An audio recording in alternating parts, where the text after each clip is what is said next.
I love to get out there, connect with people, and I really think it's personal connections that people really walk away saying to themselves, I can do that better. Or maybe I'm not looking at myself or how I'm affecting others. It was about being abnormal, not being the same as everyone else, doing things differently and not being afraid to get outside the comfort zone so that I could achieve greatness.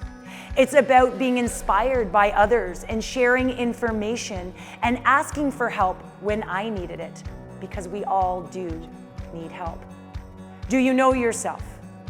And sharing personal stories to that, to connect, so that hopefully each and every one of you get to know yourself. I know for my own self, I'm very high in drive, one of the reasons why I got to the Olympic Winter Games. But often my drive to be number one, to be the best, would affect my collaboration, my work with others.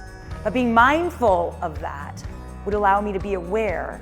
So when my drive was in overdrive, I would learn to recognize how I was affecting others, and I could scale back.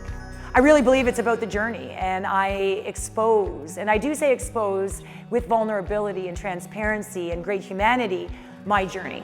I think it's so important to be truthful with ourselves so that we can help one another. So whether it's impact and culture, or self-awareness, personal growth, key ingredients to teamwork and success, or perhaps courage and resilience in our failure. All of these are elements that are weaved and have been weaved throughout my journey and about my life. I love to get out there and interact. I think it's vastly important that the audience picks out one or two things that makes them think and connect. How can I engage? How can I be better? You know, being a two-time Olympic gold medalist, there's one thing that I've learned over the course of my career, and that is that change is constant and inevitable. And it's very scary because you don't know what side of that change you are going to fall on.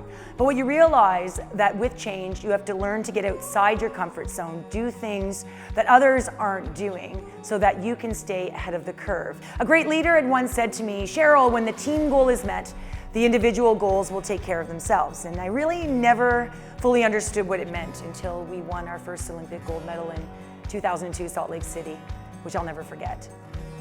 Finally, the entire group focused on our common goal, winning the gold medal. And in the process, each and every one of us had the game of our lives. How well do you know yourself?